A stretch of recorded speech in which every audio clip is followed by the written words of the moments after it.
बहजोई महाविद्यालय बहजोई के YouTube channel पर मैं सलोनी रस्तोगी आप सभी का स्वागत करती हूँ।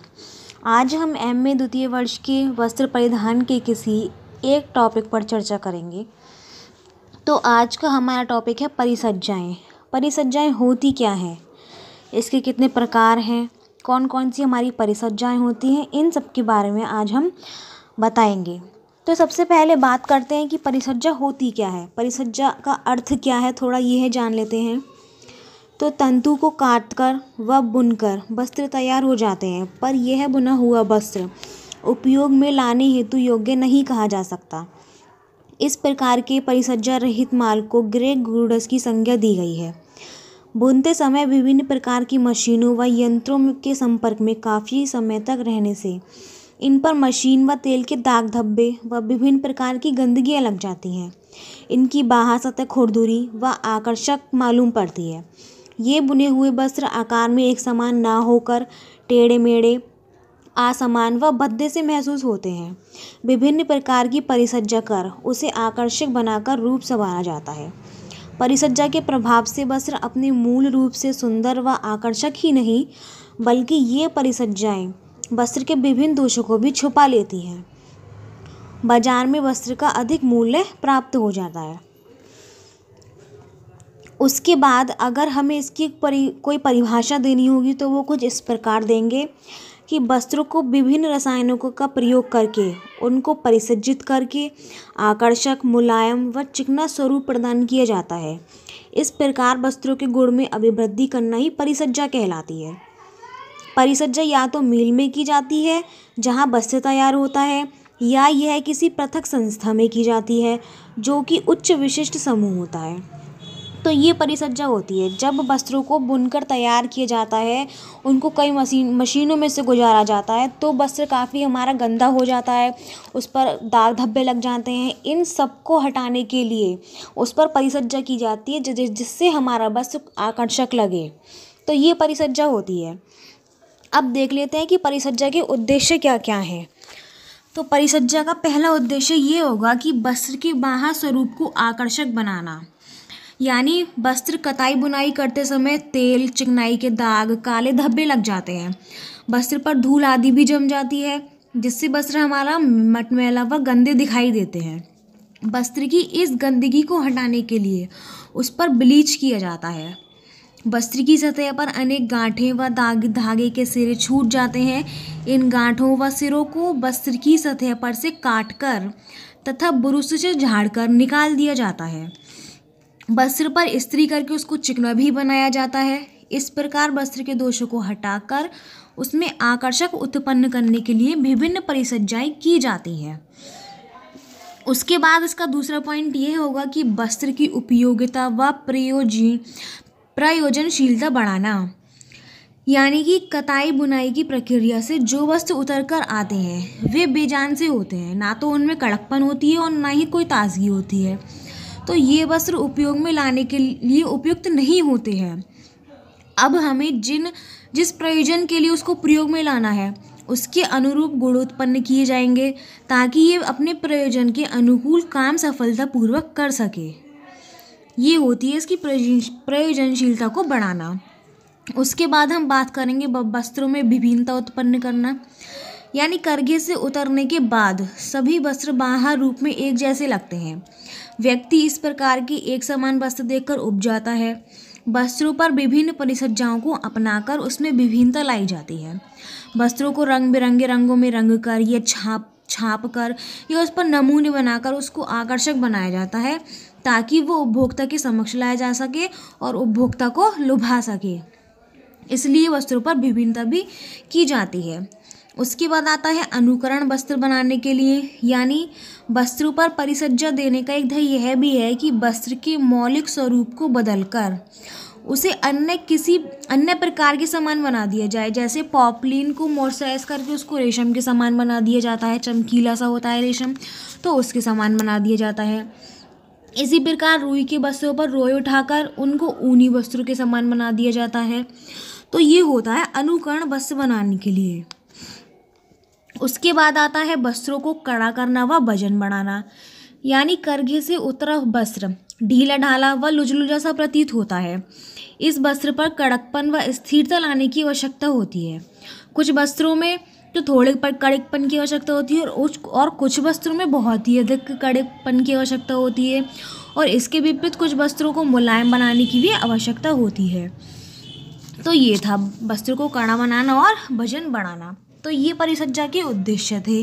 अब हम जान लेते हैं कि हमारी परिसज्जाएं कितने प्रकार की होती हैं।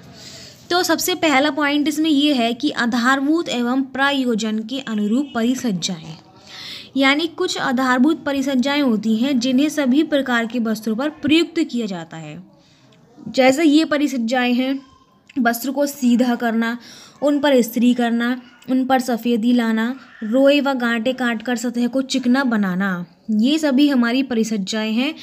इन सभी परिसज्जाओं को वस्त्र पर करके उसको आकर्षक रूप प्रदान किया जा सकता है। उसके बाद आता है आर्द्र एवं शुष्क परिसज्जाएं, यानी कि गीली और सूखी परिसज्जाएं। तो जिन परिसज्जा प्रक्रिया में तंतु या वस्त्र को आर्द्र स्थिति से गुजारा जाता है वो तो हमारी आर्द्र परिसज्जा होती है, जैसे कि विरजन, सिकुड़न, अवरोधकता, ये सभी परिसज्जाएं हमारी आर्द्र परिसज्जाएं कहलाएंगी। और जिन परिसज्जा में शुष्क प्रक्रियाएं उपयोग में ली जाती हैं उन्हें शुष्क परिसज्जा कहते हैं, जैसे बुरुश करना या रोए को काटना, टेंटरिंग प्रक्रिया, ये सभी हमारी आर्द्र और शुष्क परिसज्जाएं हैं। उसके बाद आता है रासायनिक एवं यांत्रिक परिसज्जाएं, यानी जिन परिसज्जाओं में रसायनों का प्रयोग किया जाता है उन्हें रसायन परिसज्जा कहते हैं। यानी जिन परिसज्जा में केमिकल का प्रयोग करके वस्त्र को आकर्षक बनाया जाता है वो हमारी रासायनिक परिसज्जा कहलाएगी।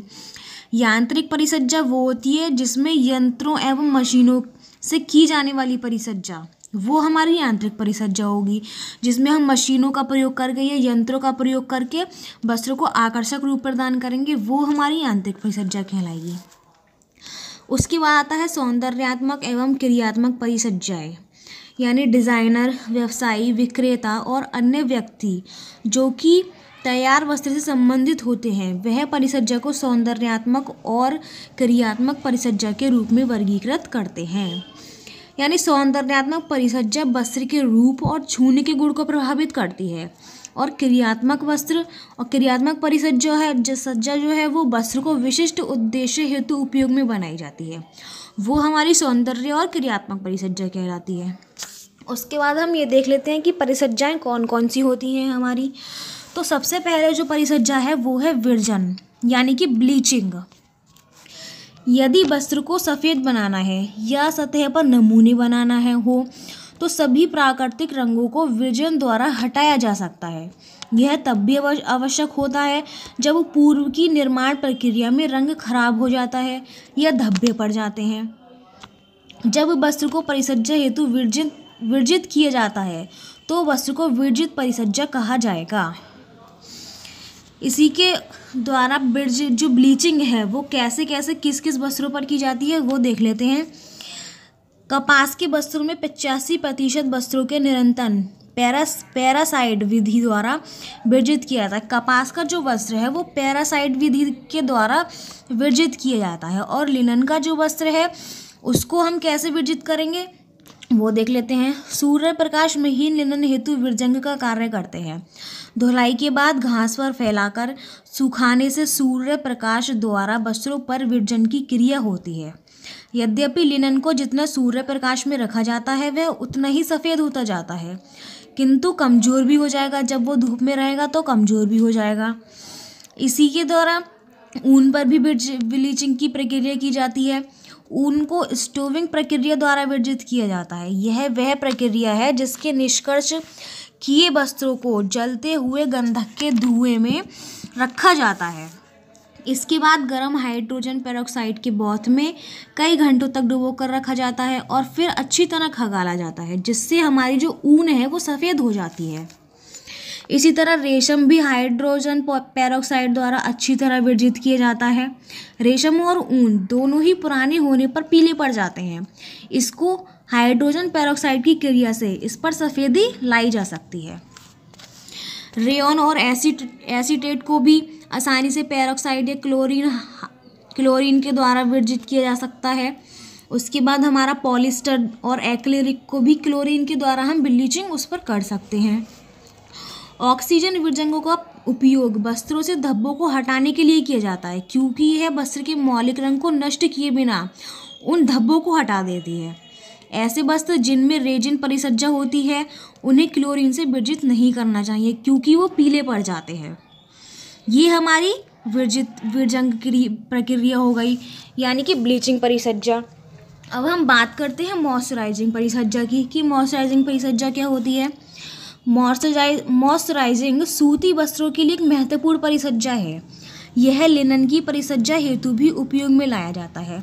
मॉइस्चराइजिंग की परिसज्जा की खोज कैलिको प्रिंटर जॉन मर्सर ने सन 1853 में की। उसने यह देखा कि रंगाई की प्रक्रिया में उपयोग में लाए जाने वाले कास्टिक सोडे को छानने की प्रक्रिया से उसका सूती छानने का वस्त्र सिकुड़कर मजबूत, अधिक चमकदार और अधिक अवशोषक हो जाता है। उस समय इसका कम प्रयोग किया जाता था, क्योंकि इस क्रिया में वस्त्र 20 से 25% सिकुड़ जाता था। बाद में सन 1897 में लोव ने यह खोज की कि यदि वस्त्रों को तनाव में रखा जाए तो यह सिकुड़ता नहीं है, लेकिन बहुत चमकदार और रेशम के समान हो जाता है। मॉइस्चराइजिंग से वस्त्र हमारा चमकदार और नर्मपन हो जाता है। मॉइस्चराइजिंग से सूती वस्त्रों को सिल्क के समान भी रूप दिया जा सकता है। इसी कारण कभी कभी सूती को लिनन समझने की भूल हो जाती है। मॉइस्चराइजिंग से वस्त्र की मजबूती में भी वृद्धि की जाती है। वस्त्रों की रंगों के प्रति सादृश्यता में भी सुधार आ जाता है। मॉइस्चराइजिंग प्रक्रिया के बाद वस्त्र सिकुड़ता भी नहीं है, तो ये मॉइस्चराइजिंग होता है। उसके बाद हम बात करेंगे कंप्रेसिव सिकुड़न या सैनिटाइजिंग। कंप्रेसिव सिकुड़न मौलिक रूप से बुने हुए सूती वस्त्रों के लिए की जाती है। इस विधि में सूती एवं लिनन वस्त्रों की सिकुड़न में कमी की जाती है और यह 1% से अधिक नहीं सिकुड़ते। विभिन्न परीक्षणों के विकास द्वारा यह सुनिश्चित किया जाता है कि इस प्रक्रिया के उपयुक्त उपयोग से यह स्तर निश्चित है। इसमें वस्त्र चौड़ाई लंबाई दोनों में ही छोटा हो जाता है। उसके बाद सैनिटाइजिंग प्रक्रिया में सूती वस्त्रों को गतिशील लोचमय नमदे के कंबल में से गुजारा जाता है, जो कि तनाव की स्थिति में होता है। जब यह कंबल के ऊपर तनाव ढीला पड़ता है तो यह माना जाता है कि छोटे होने की स्थिति होती है और सूती वस्त्र पर इस खिंचाव हेतु दबाव डाला जाता है, ताकि वस्त्र पॉमर मशीन के ड्रम के द्वारा दृढ़पूर्वक कंबल के संपर्क में आ सके। ये हमारी कंप्रेसिव सिकुड़न और सैनिटाइजिंग परिसज्जा कहलाएगी। उसके बाद हम बात करेंगे ब्रुश करना या रोए को काटना। तो रोए काटने की परिसज्जा उसी प्रकार की मशीन द्वारा की जाती है जिस प्रकार लॉन की कटाई मशीन द्वारा की जाती है। वस्त्र के रोए इसलिए काटे जाते हैं जिससे ढीले तंतु या सूत्र के सिरों या गांठें और इसी के समान अवांछित सूत्र को हटाया जा सके। रोएदार और पायल वस्त्रों को रोए काटकर उनकी पायल की या रोएदार सतह की लंबाई को नियंत्रित किया जा सके और डिज़ाइन की रचना की जा सके या चिकनी सतह बनाई जा सके, इसलिए ब्रुश करना और रोए काटने की परिसज्जा वस्त्रों पर की जाती है। उसके बाद हम टेंटरिंग परिसज्जा देखेंगे कि टेंटरिंग परिसज्जा हमारी क्या होती है। यह प्रक्रिया परिसज्जा की विभिन्न अवस्थाओं में की जाती है, जिसमें वस्त्र को सीधा करने सुखाने दोनों की क्रिया एक साथ की जाती है। टेंटर की फ्रेम में अंतहीन श्रृंखला लगी होती है, जिसमें कुछ दूरी पर क्लिप या पिन लगे होते हैं, जो कि वस्त्र की किनार को पकड़ लेते हैं और इन्हें गर्म चैम्बर में से निकाला जाता है, जहां गर्म पानी हवा वस्त्र की किसी भी आद्र को निकाल देती है। यह 2 प्रकार की होती है, पिन टेंटर और क्लिप टेंटर। क्लिप टेंटर में अधिक तनाव उत्पन्न किया जाता है और साथ ही कुछ वस्त्रों को हानि भी पहुंचाते हैं। ऐसी स्थिति में पिन टेंटर का उपयोग किया जाता है। पिन फ्रेम का अधिकतर उपयोग ऊनी या निटेड वस्त्रों पर किया जाता है, जबकि क्लिप फ्रेम का जो उपयोग है वो सूती वस्त्रों पर किया जाता है। तो ये हमारी टेंटरिंग परिसज्जा कहलाती है। उसके बाद देख लेते हैं कि कैलेंडरिंग परिसज्जा क्या होती है। कैलेंडरिंग आवश्यक रूप से एक प्रेस करने की क्रिया है, जो कि वस्त्र की आभा को बढ़ाती है। परिसज्जा के किस प्रकार की आवश्यकता है उसके अनुसार इसकी विधि भिन्न भिन्न होती है। कैलेंडर भारी मशीन है जो कि कम से कम 2 रोल्स के बने होते हैं। एक सामान्य चिल्ड स्टील का बना होता है और दूसरा नर्म पदार्थ का बना होता है, जैसे ऊनी कागज, कपास के तंतु, कॉर्न हक्स आदि। इन रोल्स को लंबवत फ्रेम का सहारा दिया जाता है। सादे रोलिंग कैलेंडर में अधिक से अधिक 7 रोलर्स होते हैं। 4 स्टील के बने होते हैं और 3 कर्न हॉक्स या कपास के रोल्स कहलाते हैं। यह क्रिया 135 मीटर प्रति मिनट की औसत गति से होती है और 40 से 60 टन के दबाव के अंतर्गत होती है। क्रिया के बाद वस्त्र को मशीन के पीछे लपेटा जाता है। ये हमारी कैलेंडर प्रक्रिया कहलाएगी। उसके बाद हम मोयरिंग परिसज्जा की बात करेंगे। तो मोयरिंग परिसज्जा हमारी कैसी होती है? आकर्षक चमकदार लहर वाली डिज़ाइन को हम मोयर कहेंगे। इसमें झुर्रीदार या किनारे वाली रोलर्स के द्वारा वस्त्र की सतह पर नक्काशी या प्रेसिंग की जाती है। वस्त्र पर तब बढ़िया मोयर उभरते हैं जब भराव या बानी के धागे में रिब प्रभाव दिया जाता है। रोलर द्वारा उभरे हुए बानी के सूत्र पर नमूने उभारे जाते हैं और डिज़ाइन की मुख्य रेखाओं पर इधर उधर बिखरे भागों में प्रकाश के परावर्तन द्वारा चमक पैदा की जाती है। ये मोयरिंग होती है। उसके बाद हम बात करेंगे नक्काशी करना, यानी कि नक्काशी परिसज्जा कैसी होती है। तो इस परिसज्जा की विधि द्वारा वस्त्र पर विभिन्न प्रकार के नमूने उभारे जाते हैं। यह परिसज्जा सूती, लिनन, रेशमी व रेयॉन वस्त्रों पर की जाती है। इस प्रकार की परिसज्जा के लिए विशेष प्रकार के कैलेंडरिंग रोलर्स का प्रयोग किया जाता है। एक रोलर पर कपड़ा लिपटा रहता है और दूसरे रोलर पर डिज़ाइन अंकित कर लिया जाता है। रोलर पर लपेटे हुए वस्त्र को सर्वप्रथम रासायनिक विधि से तैयार किए रोल के घोल में डुबो दिया जाता है, जिससे वस्त्र की सतह पर रासायनिक रोल जमा हो जाता है। अब यह वस्त्र भाप द्वारा गर्म किए गए रोलर्स के मध्य से गुजारा जाता है। वस्त्र जैसे ही डिज़ाइन वाले रोलर के संपर्क में आ जाता है, डिज़ाइन उस पर उभर आता है। ये हमारी नक्काशी परिसज्जा कहलाएगी। उसके बाद देख लेते हैं नैपिंग या रोए उठाना। ये कैसी परिसज्जा होती है? रोए उठाने की परिसज्जा गहरी बाल वाली सतह प्राप्त करने हेतु की जाती है, किंतु इसकी गहराई उपयोग में लाई जाने वाली विधि पर निर्भर करती है। यदि वस्त्र पर रोए उठाए जाने हैं तो वस्त्र की बनावट के समय ही कताई प्रक्रिया में सूत पर ढीली बटाई की जाती है, जिससे उस पर रोए उठाए जा सकें।